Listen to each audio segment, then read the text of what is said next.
away. Thank you, boys. Hopping into this PVT, the first map's going to be Merry-Go-Round. A lot of times when you start off on a map like Merry-Go-Round, everyone goes, why is this so bad for Protoss? But Nathanius, I have a unique opportunity here with a man of your caliber in terms of passion, Kappa, and a GM-level commentator. Tell me about why do Terrans like this map? Let's put a positivity on what's there not to like, man? The aggressive plays that you can make as we're jumping into the game are endless, and a very exposed third base complicates life. But we are loaded in, as you can see. Our first player in the Northeast position, the Red Terran player, multiple-time Dreamhack champion and BlizzCon semifinalist. He is Liquid TaeJa. And his opponents, hailing also from Korea, but training abroad, representing Yowie Flash Wolves, it's San. Or San. San. Jeff, did you get a chance to see, by any chance, the games that San played versus Jachi at BlizzCon opening weekend? I'm trying to think. I might have, but I don't remember them at all. You know, I really like the comment from Artosis that, you know, Protoss things can happen.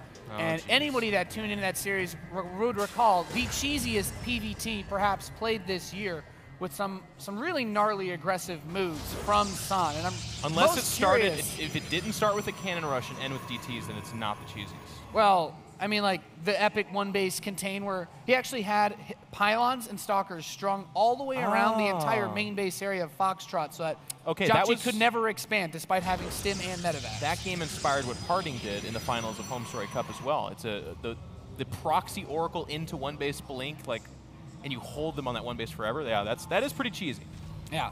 And that's what I'm really interested to see, because if San goes for that sort of play, then it becomes, you know, the pressure goes on to TaeJa to scout and react and prepare, and it's all execution on San's part, because as we've discussed already, TaeJa he's a really scary guy to go up against, especially the longer that the game goes on. Like, TaeJa is just not someone that really makes mistakes, and even this opener showing, like, yeah, okay, if you were going to try to do something really, really crazy, like a proxy gateway, it's something that you'd be weak to, but he's not expecting anything like that. And 2 barracks setup that you usually get after Command Center first gives you pretty solid Marine production to defend against any mid-game play like an Oracle.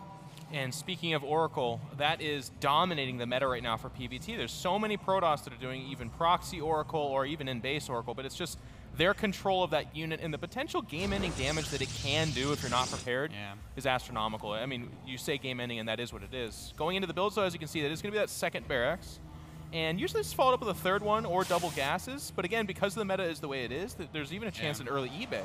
Yeah, usually the Terran will just use the SCV building the second barracks to start the third. And to our discussion of the Oracle, the second gas is way too late for it to be that straight up. So very quick expansion out of San, which on this map, we've seen some cute plays here and there that usually don't come out of Command Center first, where Terrans will do this fast gas, go for a really quick shove because you can't get enough sentries or sentry energy to force field the very large entrance to the natural expansion. So TaeJa could be looking to put on a little bit of early pressure, or could just be looking to maybe get a fast factory. A couple players have done this here and there, but it's not super popular.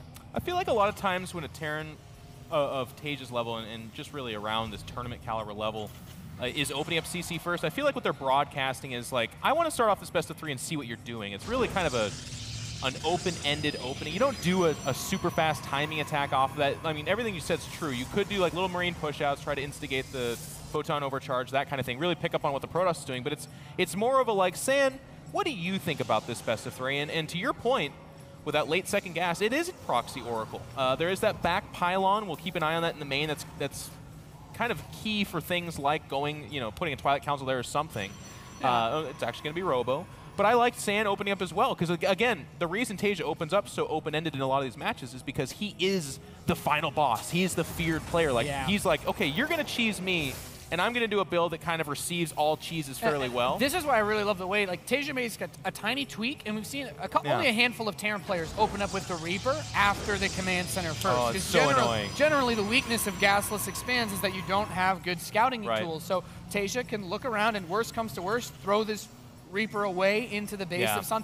just to try to get an idea of what he's doing without spending that precious energy off of his orbital command so that he can keep his mules mining away. Well, I'm so glad you pointed that out because it's actually such an underrated move. As it is right now, Sand will pick it up and deny it, at least in theory. Most of the scouting. He sees the robo. He knows about as much as he needs to know. And we can see that there's a robotics bay coming in, which is a pretty standard follow-up for this sort of play. I don't think TaeJa's super worried about something along the lines of a Dark Templar drop or anything like that. Well, robotics facility. Protoss does happen. He's always worried about that. That's true. It would be a bit of a Protoss moment if he were to just pull that one out of left field. Well, that's that's where we pull a lot of our stuff. But it is, as you said, going to be robotics bay. No forges yet. No Twilight Council. Look for those fairly soon. And this is something that's kind of coming back into circulation, by the way, is these really fast Colossus pushes. And we saw this back in even like the IPL days with Squirtle doing a lot of that dominated the meta, and it kind of went away, but here it is again. There's even the fast range. A lot of times if you're doing the macro version of this, you wait for the second Colossus, but with range now, he might actually even skip Twilight Council, he might skip forges, he might just go for this. Yeah, upgradeless PVT builds have actually really been picking up lately, and it's one of those interesting things where the Terran player tries to set themselves up to delay that third base, but the Protoss is comfortable to take it very late and still get that tech up without the upgrade. So keeping an eye on whether or not there are forges added on is very important. 3 gates additional, so he's going up to a total of 6. It's not super all in yet, but he could very easily just power out Warpins off of this and go for, as you said, that big Colossus attack. The snake is coiling Nathanius. I can sense it. I really would be weirded out by any kind of forges or Twilight Council now. And again, this speaks to the map, by the way, ladies and gentlemen. We talked about at the beginning of the game how this map is really bad for taking a third, and a fourth beyond that is a dream. Of course, you'd like to do that, but on a map like this, it just doesn't really help you in that way. So doing a 2-base timing attack, it's predictable, but it seems to be the best way to play it. Yeah, I think the third base is just so wide open. You don't want to take that chance if you don't have to. Yeah. It's a strong opening. This is the kind of build that can work out very well if you do it just right enough, and San doesn't seem to have hit too many blocks along the way. However, this pylon being immediately denied is a big step for TaeJa. You don't want the Protoss to have that close reinforcement point, especially when they're not playing around with any fast units like Charged Zealots or Blink Stalkers. Vikings immediately queued up. The probe did not die, though. That's a really important moment there. If he picks off the probe, it delays this exponentially, 30, 40 seconds or something like that. But with the probe, it's just going to go ahead and remake him. 2 ships passing in the night. TaeJa's kind of out on the map, thinking he's the aggressor, and Sand's going to walk right up this ramp. There is a bunker. SCV's being pulled. Second one trying to complete. No Vikings just yet. I think 2 have been made. This might be the 3rd and 4th coming out right now. It's really important that TaeJa just buys himself as much time as he can. He has this force outside of the natural of San, and I don't see a mothership core with this army, so there's potential for a Photon Overcharge back home to defend, but he can still do a lot of damage in the meantime. Actually run straight up. He will try to target down the mothership core. He can run back into the main base. He can pick off pylons powering these gateways. He can go for the Nexus. TaeJa has options, but San pushing up the ramp into the natural. He's broken the bunkers. Widow Mines in the back trying to clean up Zealots. This whole army is being killed, but the Colossus stepping in range of a missile turret. Always awkward. Both these players are at each other's throats. TaeJa's inside the main. There is a Widow Mine there, and he's going to get the power, as you said, for those gateways, so forget about reinforcements. The Nexus should be next to go. And here we go. Sand's going to push up in the main. He knows he has to do game-ending damage right now because he's suffering that kind of damage inside his own main. Good force fields go down, trying to get at the Vikings. Doesn't have the range just yet. One of the Colossus is so low on health. It's being targeted by TaeJa. One more shot. He doesn't get it, but the Marauder at the back door does. Still a lot of Sand units here. No Vikings, and it's just SCVs for the most part. Yeah, Hero Marauder working away at that Colossus, almost picking it off. Now, the probes have come up to join this army very close to that he's Widow just not mining. Yeah, so TaeJa's not mining. Yeah, TaeJa's not mining. San isn't mining, but San has enough resources to build a Nexus in his base. And he can try to switch over. This Viking, losing that, that Colossus was quite low on health. There were a few opportunities here to make a move. So it seems that TaeJa, like as a Terran, you can float your buildings into some dead space, but with resources to build a Nexus. No SCVs. No SCVs. He's not supply blocked by oh, no, okay, well, thank you. No SCVs except for those million ones walking across the map. So here they come. He's not supply blocked, but the big problem here is the bank. He's going to have to float the orbital. He loses the one in the main. He's got the one in the natural. It's exiting right now. Yeah. But with all these force fields, I got to give the big favor to Sand right now. Yeah, Sand I think so. He has it together well enough that this force should be able to kill this army if TaeJa were to try to fight him. So TaeJa's got to go for guerrilla tactics, keep his bases moving around, and try try to clean up the rest of this tech as quickly as he can, because if San can come back here and reestablish any of this, like killing the Robo was very smart.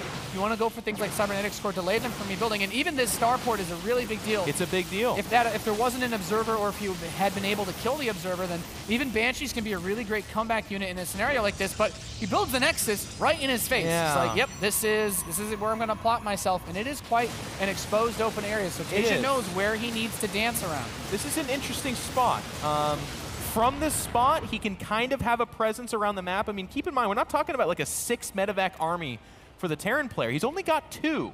So his mobility is there, and he can pick up the majority of this force, but I feel like every unit TaeJa loses is so important, even 3 Marines coming out now. I did say Sand is the favorite, but I gotta say, that's still TaeJa, and this is Terran, and when you base swap, it's really hard to deal with him. Mules become super important. We saw that a bunch of SCVs did actually leave, and you'll notice he relocated top left. How does Sand ever get there in a million years? Yeah, so here's the biggest problem, right? You just said it. TaeJa has like that mobility, and as a Terran player, you can lift your buildings off. You can move them around, and he just comes in, he cancels this Nexus. And now we have to start worrying, because these Nexus cancels anything that's built, any extra pylons, to try to avoid a loss by elimination. Because if you lose all your buildings, the game's over no matter what. And TaeJa has a ton of supply depots still that Sam would have to go through to even cut off his production. But he really needs to be careful, because as soon as he spends enough resources and he can't rebuild his Nexus, TaeJa's he's just going to dance around him for the rest of the game. This is actually a really cool move, though. If he can ambush up there, he needs to get up there right now. He needs to go after the orbital. If he can kill the orbital, he can drop the Nexus and then wait. Then it's his game. He's getting underneath the orbital. Does he have the DPS to drop it before it floats out? TaeJa's bringing his forces. I believe one of the pylons spotted these medevacs coming in, and he's going to rebuild the Nexus here in this top left base. A much more difficult location to assault for sure. TaeJa's feeling the burn. Here he comes. Yeah, this command center, he should be able to pick it up. He's going to go after the Nexus again, so the army's drawn him over. The Colossi, he does need these to actually fight against this force. And now he can actually escape. He can drop a mule and repair. It's on fire. He's going to have to drop the mule. Now all of a sudden. Oh, TaeJa. Look at his money, though. When he drops that mule to repair, which he has to do. He's building a Widow Mine. I'm not sure, like with the Observer out on the map, like we know it's not a great idea unless he was to somehow kill the Observer on this command center right now. It takes money to repair. This isn't. He's going to try to float over? Oh, he's going to try to float to the base. He drop a mule to mine. Oh, he does have an SCV. The one SCV on the map. Well, he'll be able to. Yeah, and he canceled the Widow Mine too, so he has money to fund that repair. This is what he had to do. And look at that Observer. Now again, the problem resets. So the third. Well, here's the thing.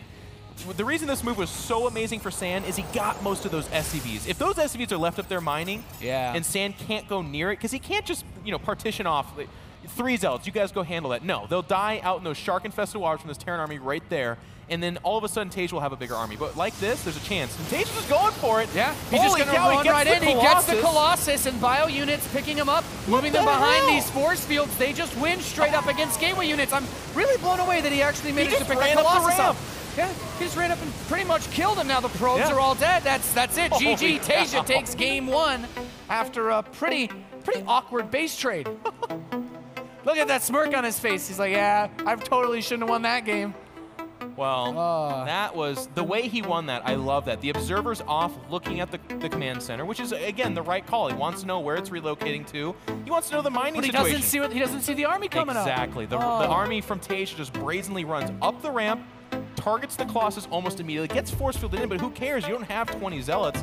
Those force fields really only act as like kind of buffering off range from the other units, but with 2 medevacs healing and the overwhelming force, if there's no AoE from the Colossus, they win. The thing is, if San recognizes, or if he has the Observer on the army and he sees it moving towards him, you put one force field on the ramp, and then that's it. You're totally safe. The Nexus finishes up. You're able to start mining on that expansion, and then TaeJa's, the clock's just working against him because San's army is better. But really well played by him to seize that opportunity, and that's a tough loss for San because he had it in the bag pretty much.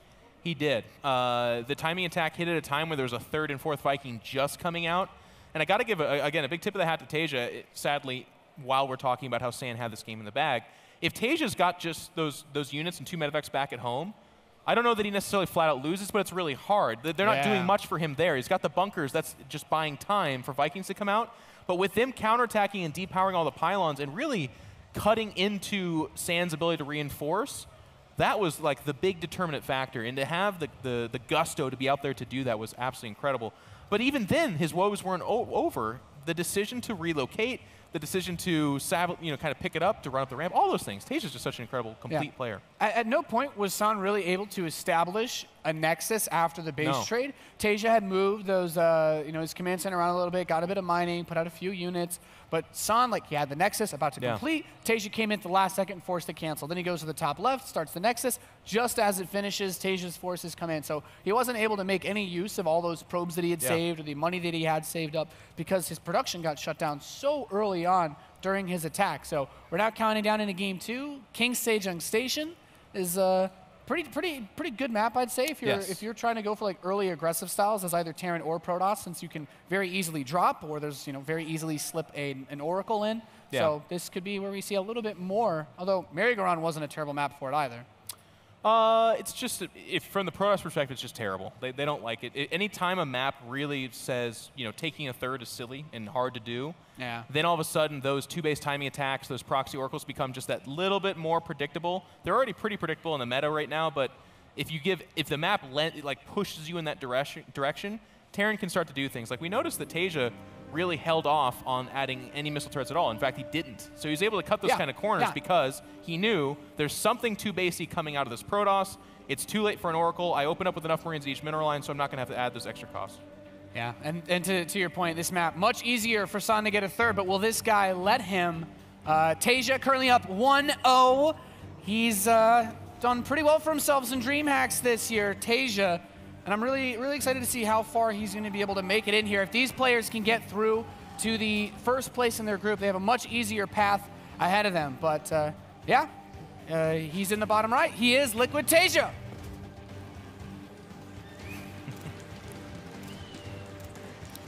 His opponents needing to run things back. Both these players won their first match, but now doing battle with each other.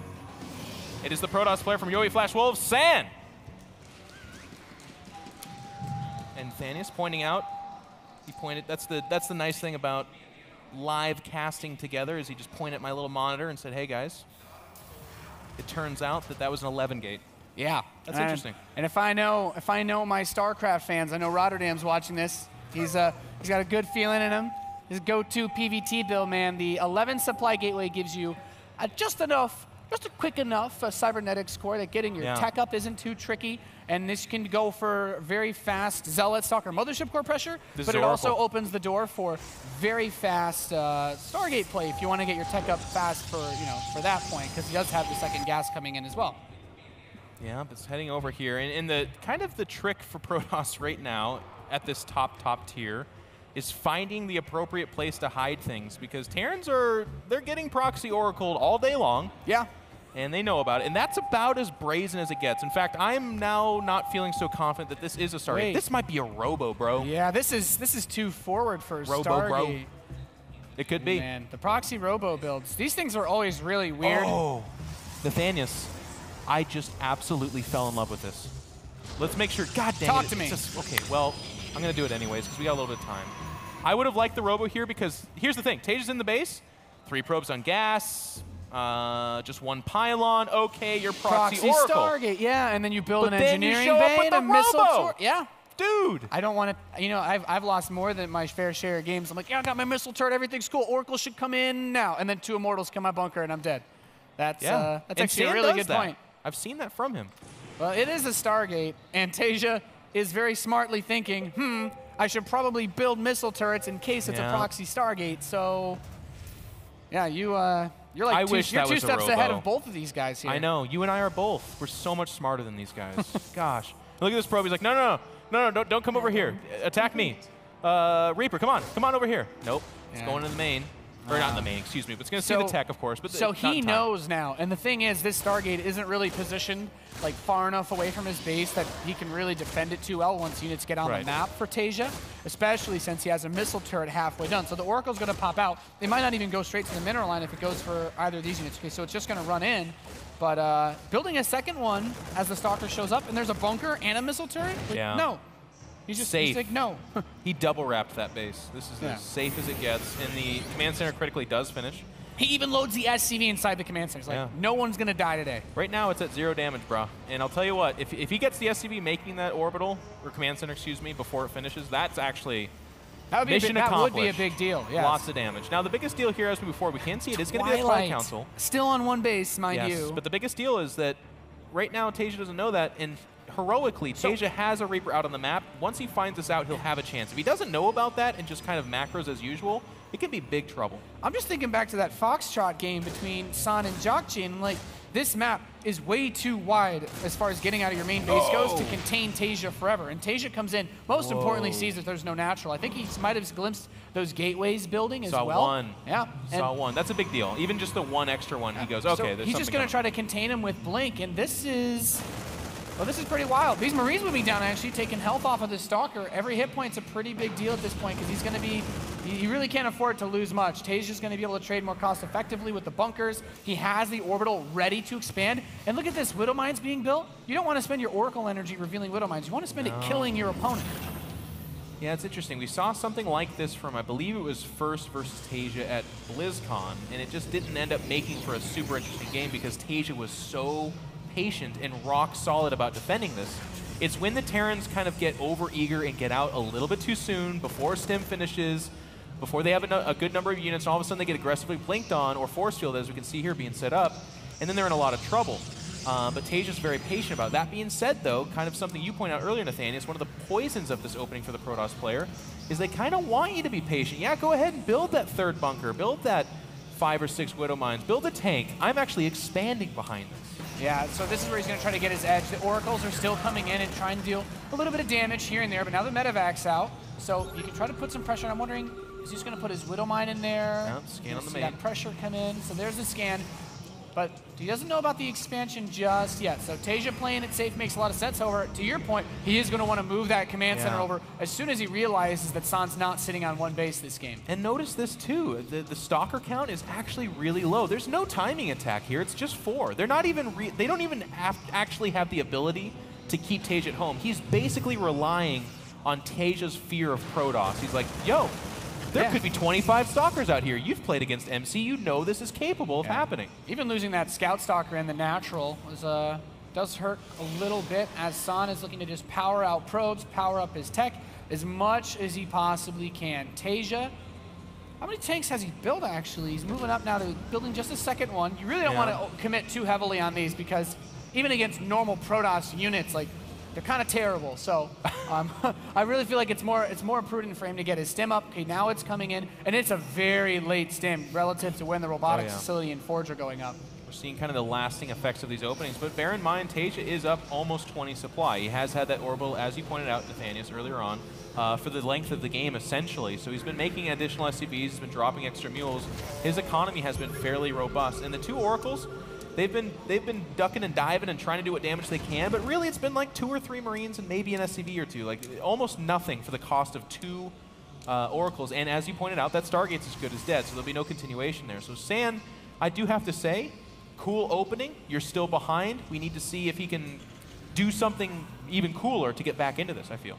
Yeah, it says a lot when TaeJa has 2 bunkers in his main base. He's throwing up that third one in the front, and he hasn't actually gone and killed that Stargate because he seems to be just a little bit, you know, I wouldn't say overly cautious because the Stargate's not going to be the playmaker in this game, but he recognizes that there's a chance something might be waiting for him out there. And even these little Marines that he's dropped out of his base just to go scout around are his way of saying, yeah, I'm a little bit concerned. I want to know 100% what you're doing before I commit to anything. And the setup right now, the +1 armor, does make it seem like San is keeping his options open for taking that third base because it's much easier on this map than merry-go-round, but he could just as easily have also just set himself up for another 2-base push.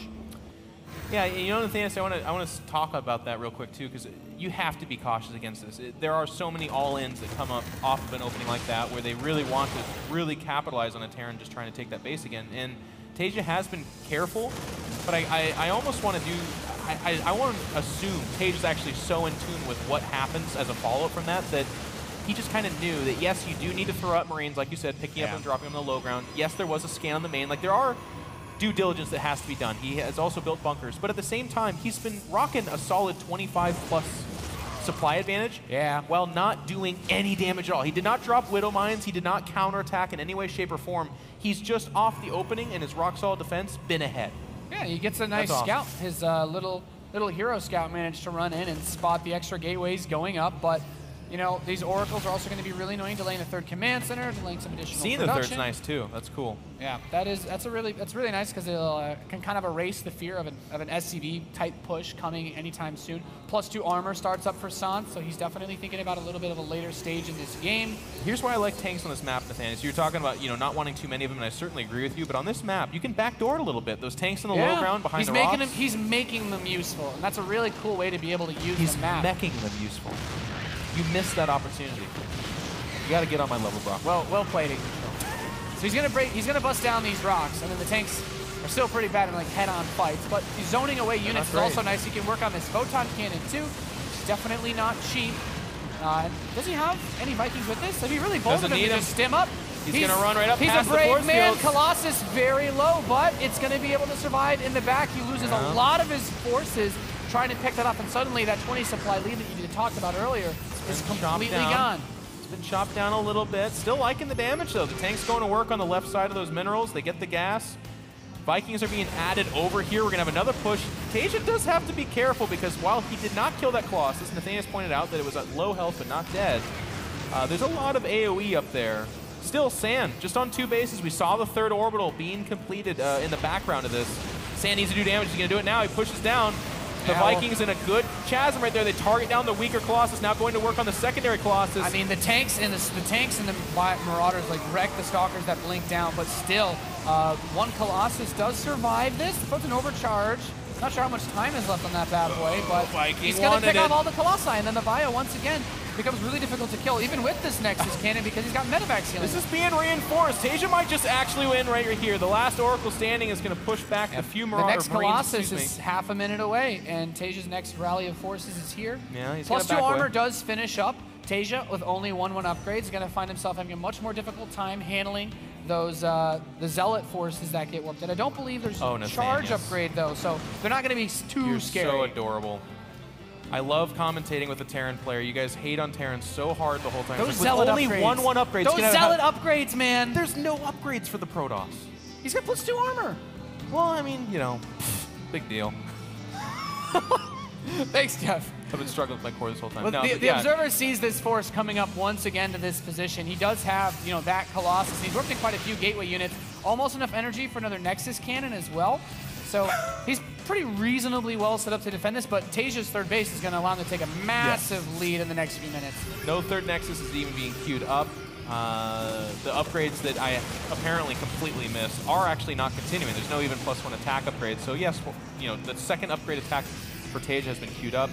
What I like about TaeJa is he's kind of he's been doing this for years. So I was about to say he's borrowing this from Flash, but of course he's not doing that. He's just doing something that Flash does a really good job of, and that's being out on the map and just aggroing the Protoss. And San knows he can't just take a third, so he's going to push across, but there's no pylons. There's no real X factor here. He had his Colossus count reset. If he's at like 5 Colossus, I'm about to talk about San winning, but he's not. No, and he pops the Guardian Shield. The Vikings pick off 1 Colossus. Time warps the Bio army, but there's really not that many Zealots, and without charge, they can't close in on the forces anyway. So pushing him back, and I like that these Vikings are positioning themselves ready to catch these units retreating to that natural, because this position, it's like, yeah, you're retreating your Colossus, but it's so wide open, it's super easy for TaeJa to spread out and just kill all of this. The splash damage from the Colossus is almost useless at this point. It is almost useless. More Zealots coming in there. Keep in mind they have a 2 armor upgrade, but they're pushing in and still getting mowed down in droves. Kappa, Kappa, Kappa. It looks like TaeJa's going to take this one off the back of rock-solid defensive opening play, followed by continuous aggression. Well done. TaeJa 2-0s, and I believe 4-0s so far in the group. He's amazing. Yeah, TaeJa, definitely a solid start to this tournament for him, as you know, those are the really tricky situations when your opponent throws those builds at you. You get into the base trades. It's very easy to make 1 or 2 mistakes that cost you the game. And then in that second map, you know, when the Protoss bring that heavy aggression in the early game, we talked about how if that had been a robotics facility, you know, not having full information can really make things tricky. But being able to scout the Stargate was, you know, doubly important for him, as he had already built the engineering bay. And in both games, it's not like TaeJa got lucky. It's not like the Reaper like took a weird turn and just happened to graze the vision of the Stargate. Both games, he was doing everything right. He SCV scout, he got the Reaper out there. He was dropping Marines on the low ground. He was scanning as well. Like, it's not like he was just doing everything to avoid scanning. He wanted that information against San, knowing that TaeJa's the better player, and he needed to kind of avoid the tomfoolery, and he did that. But guys, we got Artosis and Apollo here. What did you guys think of that series? You know, that first game was really, really interesting. I felt like TaeJa took quite a risk there with that stim in. Yes. Like, if those force fields were really on point, if San was staring at his army at that moment with his finger over the force field, which he should have been. I think the game just ends right there. But you know, I love those base trade type of games. I thought that was how San could take this series. And if he plays against TaeJa again or another Terran of that caliber like MMA or something, I think he's going to have to play games more like that as opposed to what we saw this second game. Yeah, it's good to see that TaeJa showing similar form to how he played at BlizzCon, and great start for him. 2-0. It's pretty much, well, he's not through, but it's very unlikely that he would go ahead and lose three in a row. Yeah. So it looks like he's going to get top 3 no matter what now. But of course, he'll be striving for that first place for the winner bracket, and it may come down to that game versus life later on. So it's a very important one. Smix is ready with TaeJa. So Smix.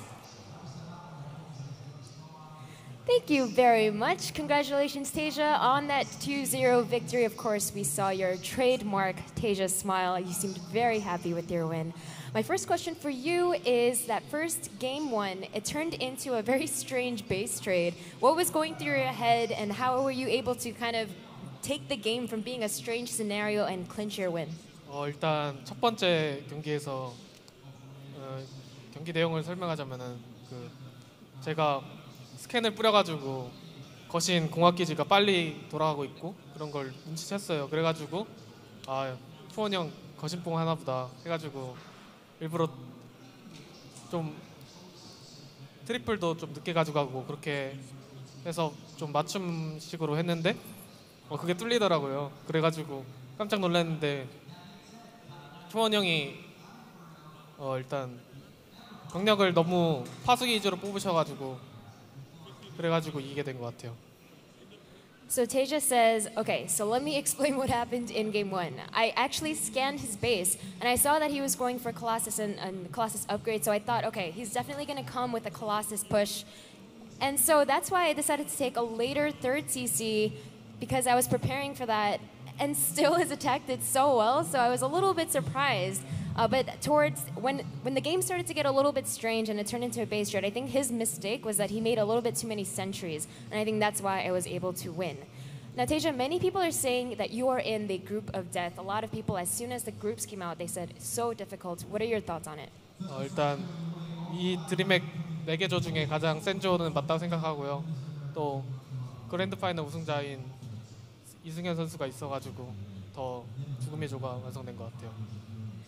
TaeJa says, definitely, I feel like out of the 4 groups, this is the most difficult group. And most of all, we have the BlizzCon champion Life in my group. And I think because of that, it will be very exciting. And speaking of Life, you had a very fantastic series against him at BlizzCon in the semifinals, where unfortunately you did lose in a very close series. How do you think it'll be this time? 일단 저번 블리츠컨 때도 제가 3대0으로 이길 거라 생각했는데 그게 져서 아쉬웠는데 이번에는 3대1 정도, 3대2나 3대1 정도로 예상하고 자만하지 않고 방심하지 않고 그러면 이길 것 같아요. So, so at BlizzCon he said, I actually thought I was going to beat Life 3-0, but I was really upset that I wasn't able to do that and actually lost. Here I'm hoping and predicting that I will win either 2-0 or 2-1. I'm going to make sure that I focus and use all my concentration not to make some silly mistakes and things like this, and I'll make sure to win. So congratulations, TaeJa, again on your great start to your group and your day. I believe we're going to head over to the studio desk, so Sean, take it away. Thank you very much, Smix.